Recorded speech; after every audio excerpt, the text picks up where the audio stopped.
And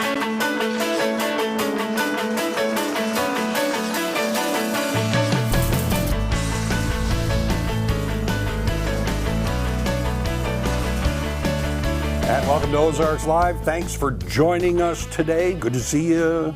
And how are you? I'm doing all right. Doing okay. Lovely day. You've been talking about something that I know is kind of a watch list sort of thing.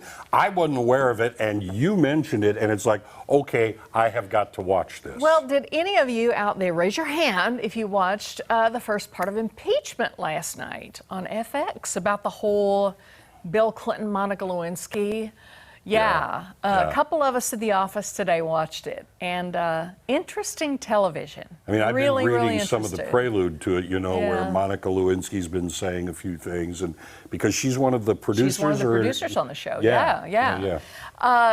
It's well worth the watch. It left me eager to see more. And Sarah Paulson, who you may know from American Horror Story, Ratchet, some other shows, is an incredible Linda Tripp. I'll just put it that way. Incredible, because she can play anybody or anything. She's so talented. But it's really, really interesting TV. It goes back through that whole scandal, and you remember players, but you don't really remember all the steps it took to get here. It's been a while ago. The nuances. It's been a while ago. Yeah. And so, but for those of you who weren't around at that time, it's going to be a heck of a ride, I'll bet. What? Yeah.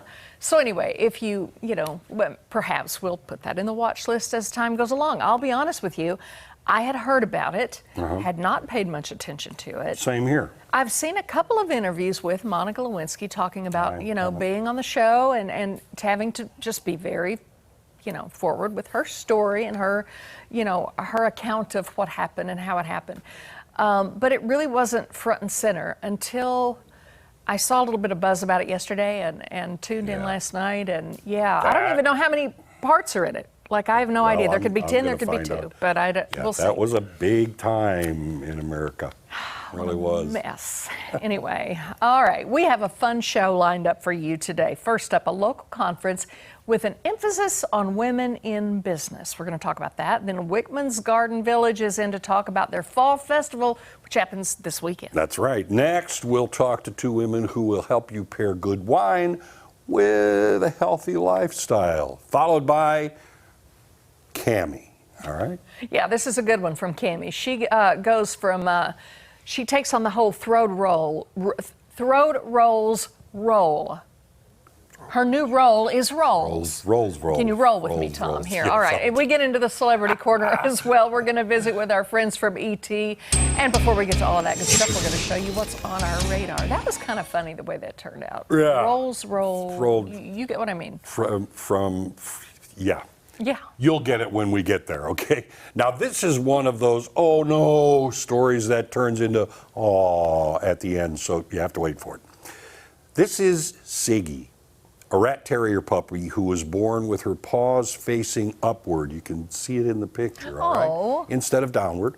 Of course, she couldn't walk, and most of the time was only able to manage a kind of crawl.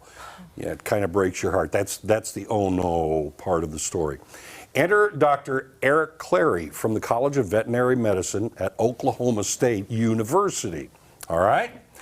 He had successfully performed surgery on a pup with a similar condition once before, but this time it was a bit different, as the problem was linked to Siggy's elbows coming out of joint early in her formation, which resulted in the severe rotation of both front legs.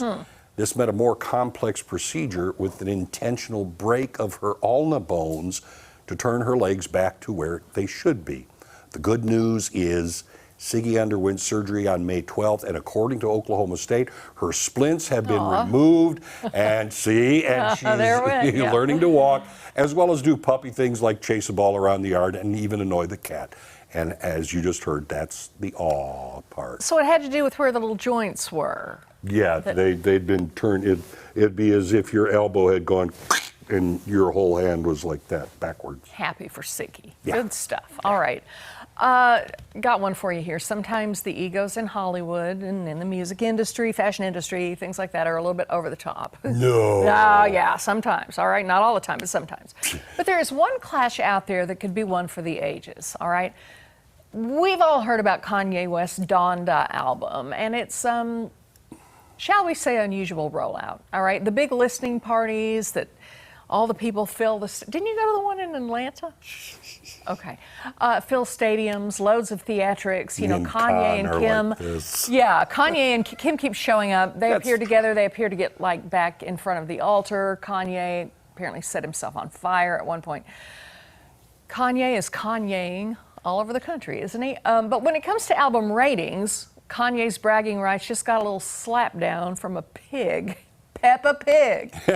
You guys, on the music review site Pitchfork, Kanye scored a 6, but the lovable English pig Peppa scored 6.5. That's a half a point. You know, in the Olympics, that can sink you all together or win you the gold. All right, it gets even more interesting because Peppa took advantage and decided to troll Kanye on Twitter. The prize piggy tweeted, Peppa didn't need to host listening parties in the Mercedes-Benz Stadium to get that 0.5. Followed by the little mic drop and a pig snout emoji. Peppa, after all, has never been afraid to get down and dirty and take the competition right into the mud, and she did it this time. So, boom. Peppa. Feeling really good about that 6 till you see that Peppa just beat ya. I like that. Yeah, I thought that was funny. Yeah, okay, now, if you're one of those people who like to gather and hang on to sports memorabilia, this item just might put your collection on a level far above any other, really into the stratosphere. Leland's, a sports memorabilia website, has announced a pair of underwear formerly belonging to His Airness himself, Michael Jordan, is up for auction. Used underwear. Okay, I have to pause here. All right. The item is being sold by a family member of John Michael Wozniak, Jordan's former security guard. It's one of several gifts given to Wozniak that included suits, ties, belts, and jackets worn by Jordan. The shorts are described on the website as an unusual item, showing signs of definite use, and has some loose threads evident at the seams. Great. The opening bid is $500. The auction closes September 25th, so you still have, you know, some time. And just want to know, are these called underwear Jordans? Okay, I'm going to go poke my mind's eye out now. Well, I can see why. Yuck. Really? Really? You know, somebody will pay big money for that, I'm sure. Absolutely. Not I, No. said the Peppa Pig. Not so much. All right, weird stuff today.